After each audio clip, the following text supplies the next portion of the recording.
So who would have thought all it would take to solve world peace is a little girl who can read minds and likes spy cartoons and spy movies and things in that nature. But damn, another episode just flew by within a matter of minutes is what it felt like. It's a little sad that we only have one more episode of this core of Spy Family left, but knowing that it's coming back in fall with another 13 episodes is going to keep me at least optimistic, even though I'll be a little disappointed for 3 months we won't have more of this greatness. But from the tease of the dog, which, I mean, Anya getting a reward because she finally got a Stella, which we'll talk about and just break down how amazing that was. But the fact that I thought she would get like a small dog, just like a little goofball dog probably, that maybe would be really well trained, come from the organization. But they tease us with this like big floofy dog who they're saying is weaker, but then it had like a weird mind glitch thing happen where we see the Forger family seemingly looking in at it. So I'm not sure if that means the dog can see things that are yet to have happened, or if that was some weird, like, I don't know, visual directing, something like that. But I'm excited to see because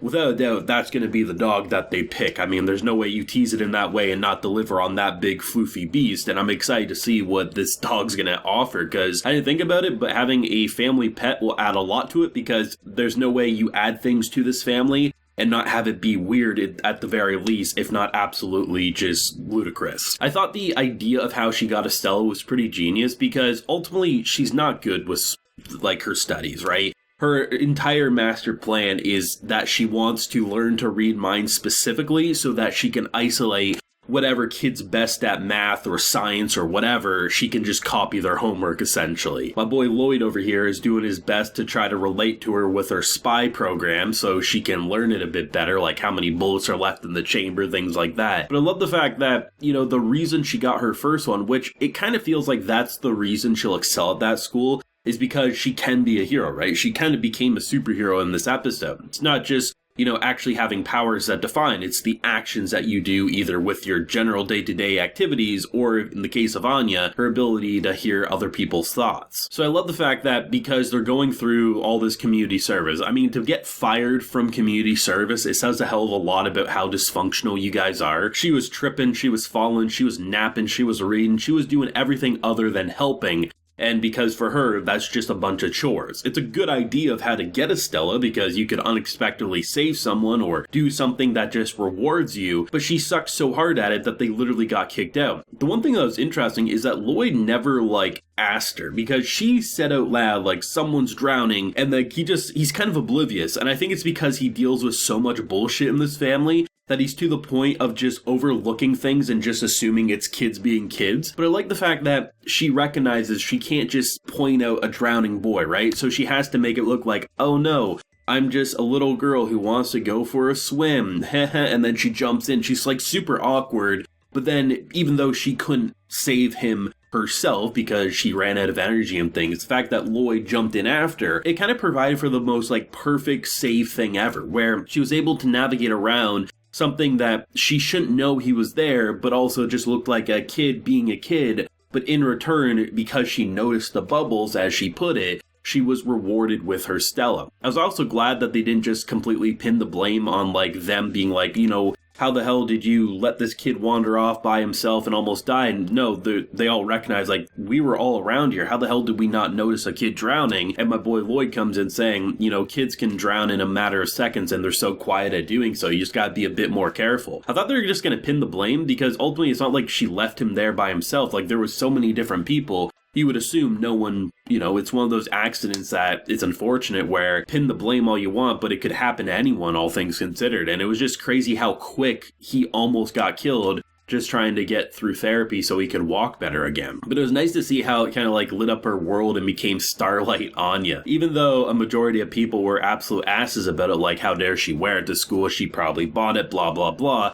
I'm glad at the very least, even though Damien is just completely pissed off that she did end up getting it, the fact that he does throw it back in their faces, if you have a problem with our school, basically get the hell out, because do you really think our school will let someone who cheats or bribes their way in? You're absolute fools. And I thought that was great, because they always, they just butt heads like those innocent lovebirds, where Anya firmly is convinced second son is an asshole and she doesn't want anything to do with. Damien doesn't realize that he has a crush on the girl and is actually in awe of her, but like ultimately like they're gonna become that like little childhood sweethearts where they're just so innocently adorable, it's hard not to love them. But I love the fact that this show just knows how to make it just Anya's show whenever it's her part of the story. She sometimes gets separated from the characters, right? You know, sometimes it's the Lloyd and Your show. But when Anya's, like, in the show, like, she's dominating screen time, it's her show 100% of the time. Her facial reactions, her disappointment. I mean, the initial establishing shot of the episode, looking at all the failed papers,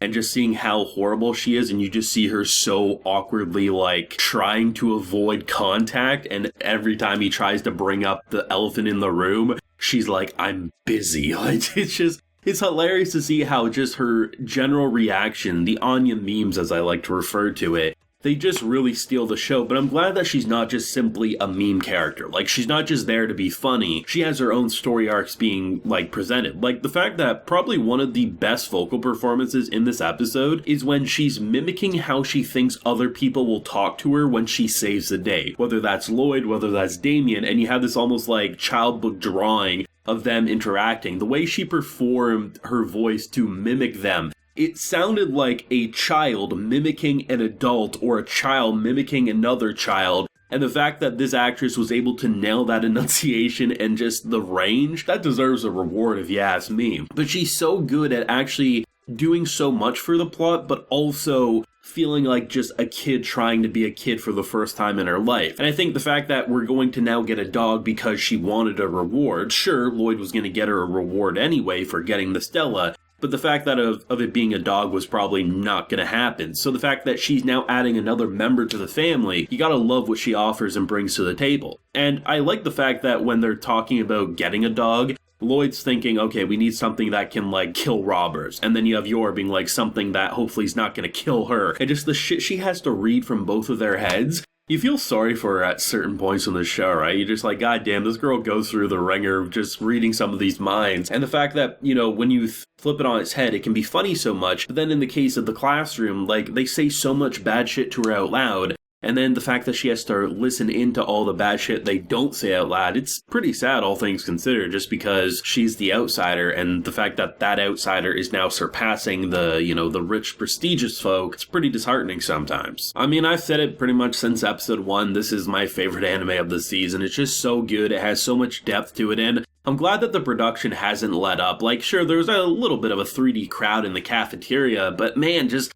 the expressiveness, the color palette, the way they change Anya's face into, it feels like, I don't know, man, like a Mr. Potato Head. It can be 1,000 different things in just a couple of short transformations. And I love the fact that she can be such a meme, but also be such a compelling character, that she does feel like that young, innocent bystander, but also is like the biggest glue that holds this entire story together. Can't wait to see how they'll wrap up the first quarter next week, so let me know your thoughts and feelings down below. Leave a like if you enjoyed, and subscribe if you're new around here. So until next time, everyone, please take care and have a good one.